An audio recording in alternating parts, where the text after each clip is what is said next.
In the Chinese capital of Chang'an, there lived an eminent Confucian scholar. He was a gentleman of nearly 80, and was said to have no equal in his profound learning and understanding of the teachings of Master Kung. Then a persistent rumour arose that deep down in the barbarian south a new doctrine had sprung up that was even deeper than his. The old gentleman found this intolerable, and decided that the issue had to be settled, one way or the other. And since there was nobody of his own depth of understanding whom he could send, he decided, in spite of his age, to set out himself.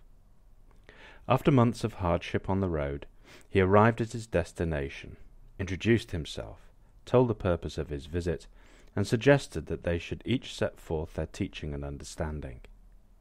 Then, as two gentlemen, they could decide between themselves whose was the more profound system. His host, who was a master of the new Zen school, agreed, and motioned his visitor to start. It took the old gentleman quite a while to outline his teachings and to elucidate his points.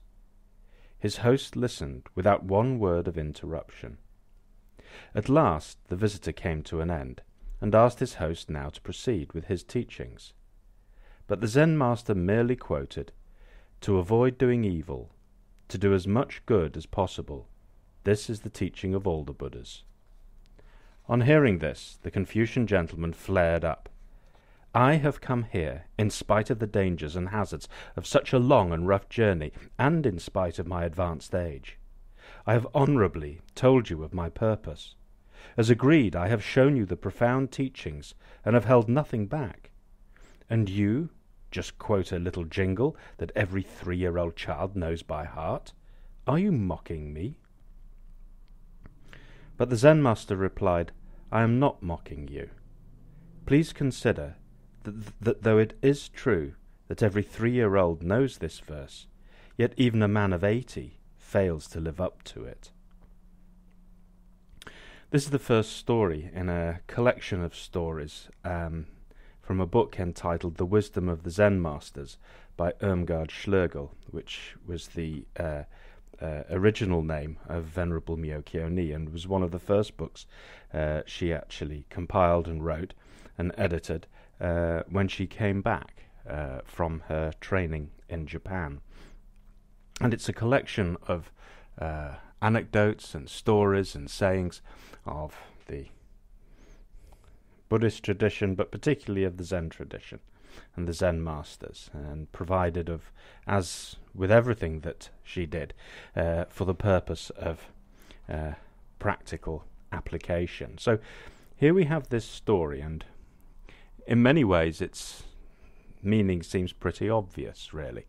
That despite the fact that we can spout philosophy and that we know what's right and what's wrong, and we do know these things by and large.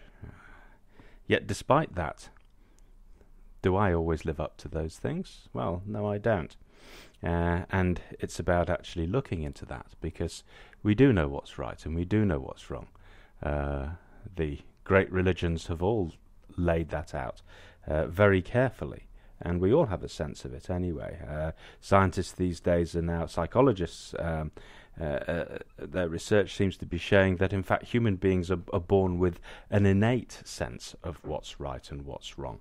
Even very, very small children have quite a strong sense of it, and the evidence seems to be growing that actually what we would call conscience, although obviously it's subject to our culture and so forth, actually there is something there inside us that we could call conscience, that we are actually born with. So despite the fact that we know these things, despite the fact that we know what we're supposed to do, the fact is that sometimes we don't. And we're going to start really with this verse that the Zen master quoted to the Confucian scholar, because this verse actually is a truncated form of a verse that comes from the Dhammapada, which is that collection of the sayings of the Buddha from the Pali Canon.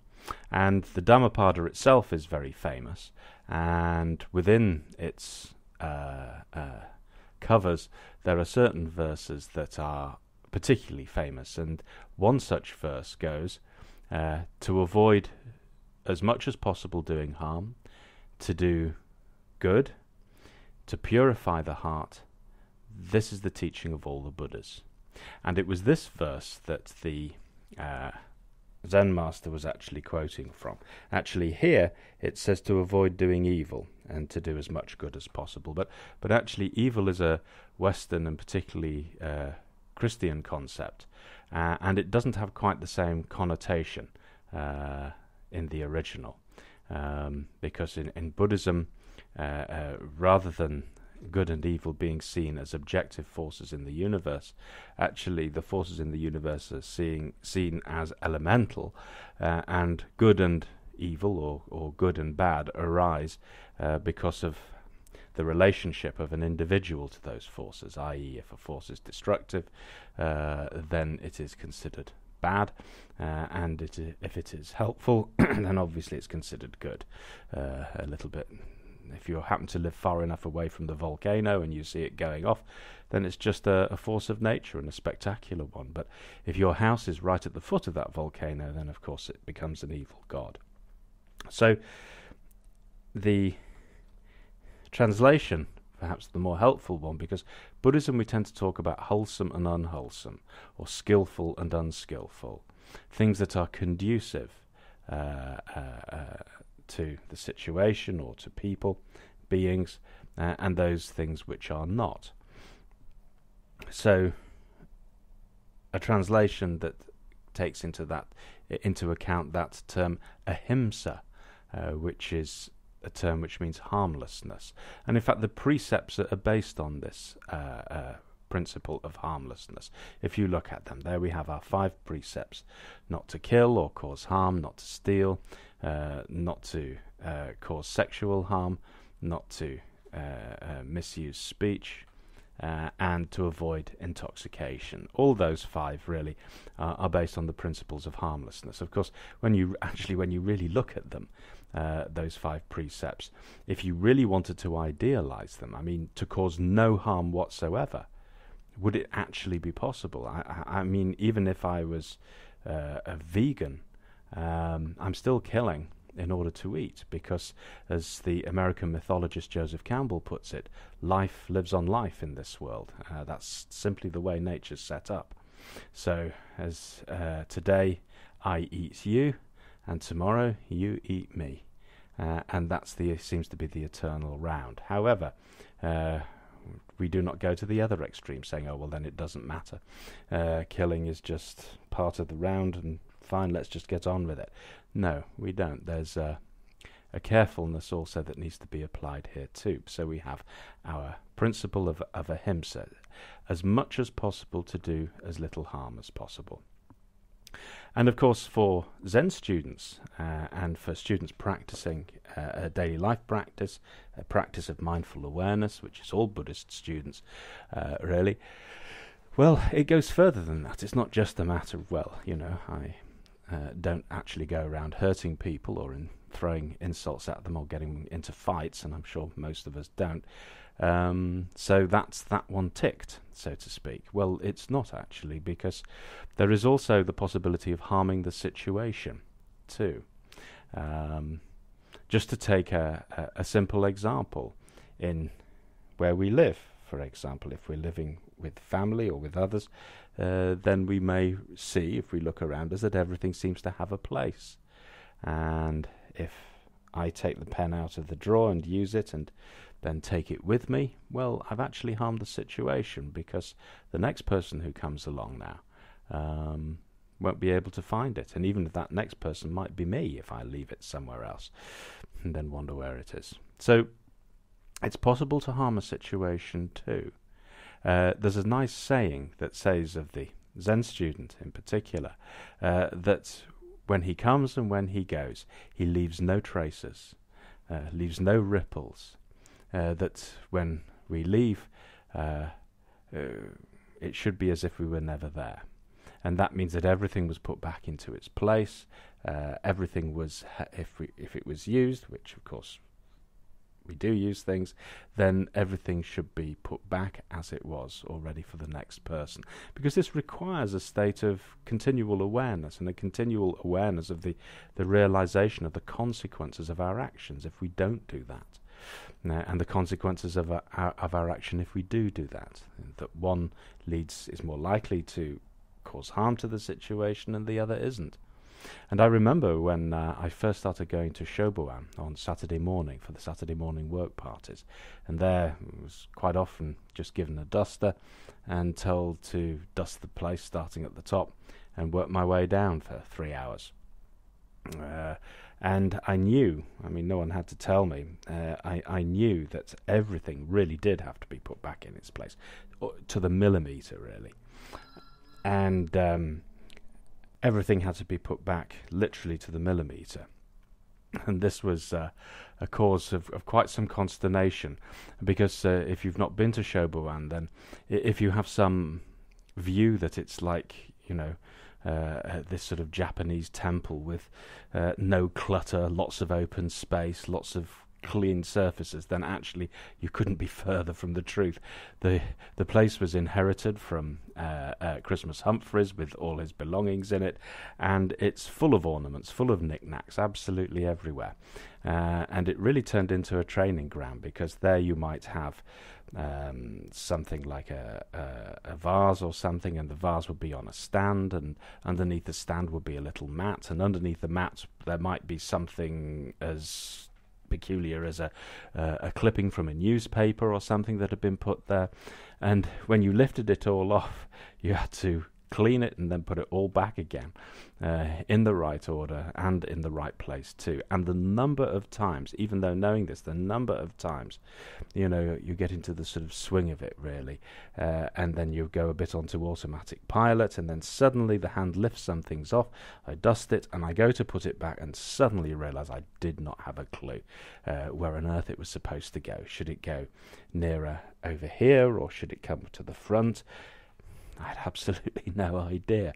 And either I put it back, or I had to go and ask somebody, and then really made up my mind, right now I am going to really pay attention before I lift something up. And even before the thought had finished, the hand had gone and picked the next thing up, and again, moments in attention, and I didn't have a clue where it was. So it really showed something. These practices of being as careful as possible, of causing as little harm as possible, they're real revealers of truths there, because we see just how often that inattention creeps up. And of course then I become self-conscious about it, and that passion makes it even worse, of course, because now my head's sort of whirring around, full of condemnations and blame and so on. So really very interesting, those things. So even that first line, if we take it and unpack it, then we can already see that virtually the whole of the practice is laid out there. Because with that passion now going, this is now even more to the point. If the heart is quiet and relatively calm, then it's not so difficult to be careful. It's not so difficult to not leave traces and to move through the world in this way. But once something sticks in my craw, once I get upset about something, then it takes considerable energy to really hold together. And so that causing as little harm as possible, leaving no traces practice, actually that goes virtually all the way down. It takes us all the way into our practice. That paying attention, suddenly there's simply no room for I anymore. No room for myself anymore, because now I'm so at one with the situation. And then, just as the first stirrings of the passion starts coming up, then the efforts have to be doubled or even trebled to really hold together. And if we really give our heart to that, then considerable inner strength is forged. And that will go a long way to really transform the heart. So already, even with that first line from the Dhammapada, we have a lot there. And then we have that second line, to do as much good as possible, or just to do good. Now, here is something. Now, we need to be careful about, because I hear something like that and I think, oh right, now I'm going to do good, and I'm going to do good to you, and I'm going to do good to you, whether you jolly well like it or not. You're going to be on the receiving end of my goodness. And of course, actually, going off half-cocked like this, particularly when I'm full of my good intentions, which also blind me, because those are my opinions too, can cause a lot of disruption and can upset a lot of people as well. Really, when it comes to it, people don't like do-gooders. What people really appreciate is someone who is attentive. And that's something quite different. Because if we're at one with the circumstances and there is space in the heart, i.e. there's a lot less of I and what I want and my good intentions ghosting around, then actually there is that attentiveness. And then the heart simply responds to the circumstances. I remember once recently at a summer school, somebody asked me, said, in Zen, do you practice metta-bhavana? Metta-bhavana is a sutra or sutta from the Pali Canon, which is a practice that undertaken by the Theravadan monks and Theravadan practitioners. And what this does is it's almost a little bit like a sort of positive reinforcement in psychology. Well, it is that. But what it does is it focuses the heart onto the feeling and sense of metta-bhavana. But a little bit we can get it wrong. We think that the words themselves somehow convey the magical power of metta-bhavana. That's not actually what it's about. What it's doing is that it's evoking and bringing forth the heart of compassion. It's just remembering and recalling that there are others out there apart from myself. In other words, it makes a little bit of space in the heart. But in the Zen tradition, we don't have a specific practice. Actually, all we do is remove the obstacles that prevent the natural compassion of the heart to function. It's not that I have to learn to be compassionate. And this is sometimes the mistake people can make when they look at the Metta-bhavana Sutta. They think that somehow that's going to make them compassionate. It doesn't at all. What it does, what all these practices do, and what we do in Zen is to simply remove the obstacles that prevent the natural sense of connectedness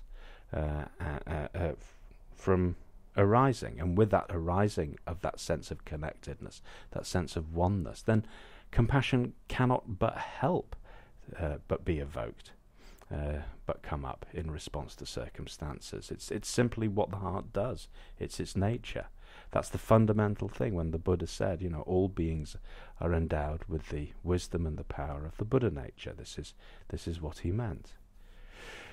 So that third line, to purify the heart, which appears in the Dhammapada verse but doesn't appear in the quote from the Zen Master. Actually, he leaves it out.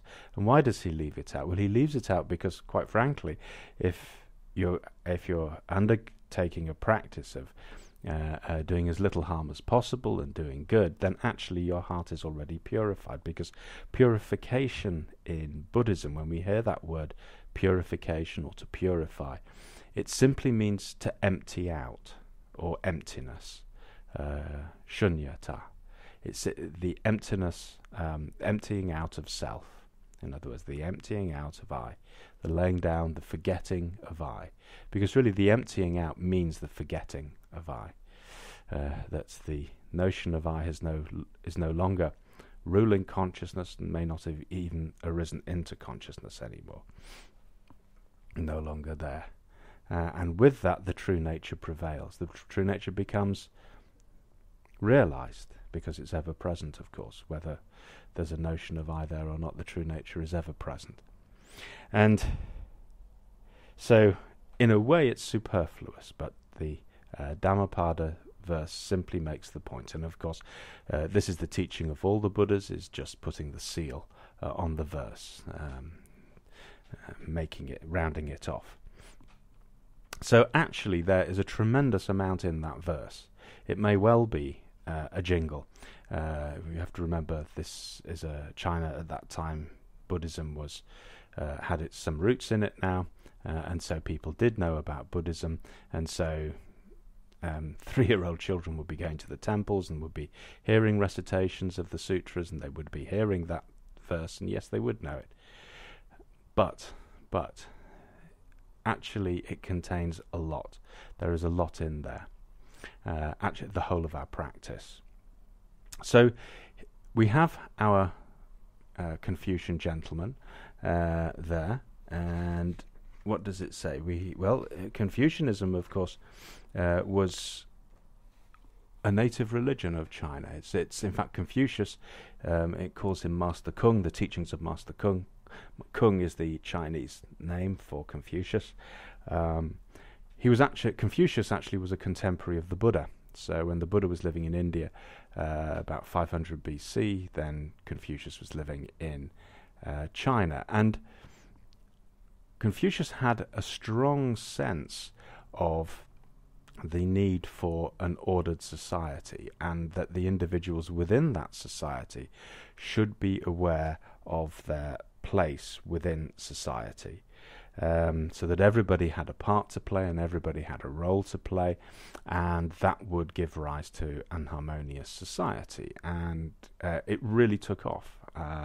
It was hugely popular, as we can probably imagine, certainly with the states and certainly with authorities. It was deeply conservative, and people had their place and so forth. And it worked for China for many centuries. But then, as all these things tend to do, it became ossified. It became very rigid. And then there came this loss of faith. It was taken very literally, because Confucius made the point. He said, if your leader, if the emperor was living the virtuous life, and was running a virtuous country, then, good would prevail, and all things would be harmonious. And there had been several Chinese emperors who had been considered virtuous, and during their reigns, China had suffered great strife and wars and invasion and rebellion and so forth, and people just couldn't square that up, and so there was a tremendous loss of faith. And this was why when Buddhism began to come into China in the 1st century AD, there was a great deal of curiosity about it because of this loss of faith. So actually, in many ways, it mirrors our own society with its spiritual ice age and its own sort of loss of faith in its native religions to quite a high degree. So we have here our Confucian scholar. So this is from this background. Now, obviously, it's saying that the Zen school had recently arisen in the south of China, which it did. And in fact, the 4 major Chinese schools of Buddhism, which was Chan or Zen, Tendai, Huayan, and the Pure Land school, these are the 4 Chinese schools of Buddhism, more or less rose around the same time, about the 5th or 6th century AD. So we know that our story takes place some time after that. And we have this old man of 80. There he is. He's studied the teachings of Confucius, the Analects of Confucius, no doubt, and has a deep and profound understanding of them. And it's quite clear because it calls him a gentleman. And this term gentleman is not just one that's sort of given to somebody of noble birth. Not necessarily so at all. Actually, it's something that one earns and acquires because one has already, to a great degree, come to terms with with the more rebellious and difficult side of one's own heart. One has already forged those virtues of things like constancy and patience and the other virtues too, and such a person, such a gentleman or such a gentlewoman, can be trusted. They're the sort of person on whom you can depend, because in a crisis or when things go wrong, then their mettle has been tested, and they've come through that, and they were able to keep together. They didn't fall apart. And this is quite a good test for us too. When we also suffer some kind of crisis, do I lose it still? If I am still really losing it and not coping, then actually the practice still hasn't gone deep enough.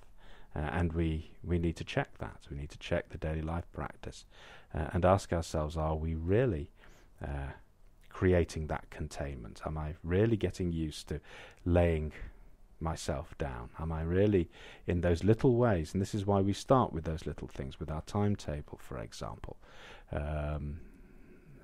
is there still a great deal of rebellion against it when it's something that I don't particularly want to do? We're not talking about anything major here. We're talking about the everyday things. Do I still kick and scream or try to wheedle my way out of it?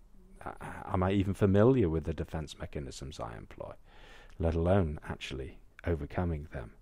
So this is this term gentleman or gentlewoman actually reminds us that I think it was Master Rinzai who said that the old masters, they had ways of making men and women. The old masters, they had ways of making men and women. And this is what our practice is about. It's about a real transformation and becoming that gentle being who can be trusted, whose heart can be trusted in those circumstances, and what a difference to a life that can make, and to others about that one as well. But here we have something interesting, because it says that when this persistent rumour arose that deep down in the barbarian south a new doctrine had sprung up that was even deeper than his, the old gentleman found this intolerable. So it's that word intolerable, because that reveals something that was going on inside him. What it reveals is that he had a doubt.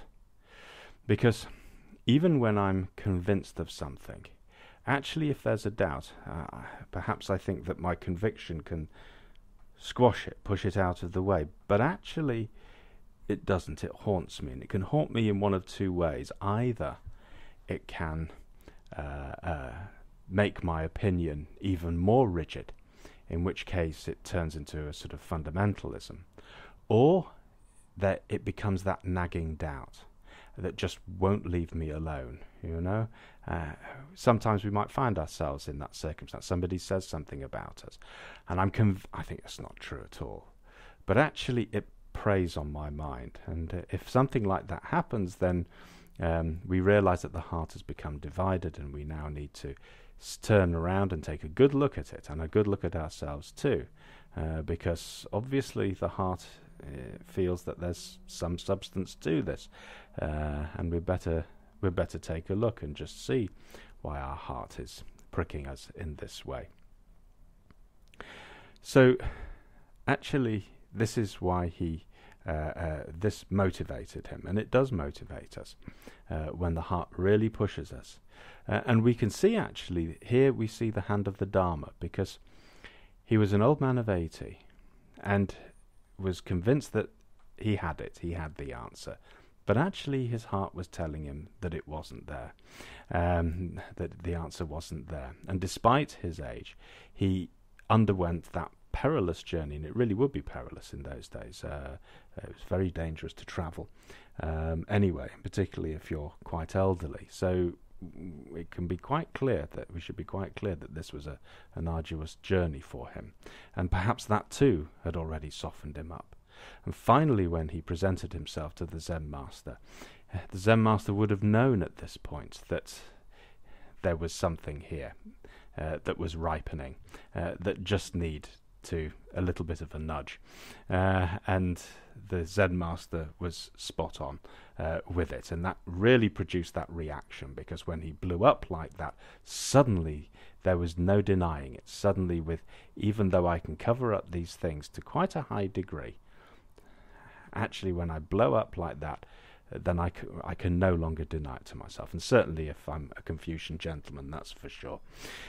And so with that, the heart had managed to reveal itself, and an insight now was ripe, and this Confucian gentleman could now really look and see that yes, actually something had been amiss after all. And hopefully, it doesn't say what happened after that, of course, but we hope that the Confucian gentleman found a new lease of life from from the episode. But it is interesting just to see how the Dharma works in this way. It leads us around like this, and this is not uncommon in our training. We may find that we're determined to go in one direction, and actually the Dharma leads us in quite a different one. And in this way, instead of seeing our life in a sort of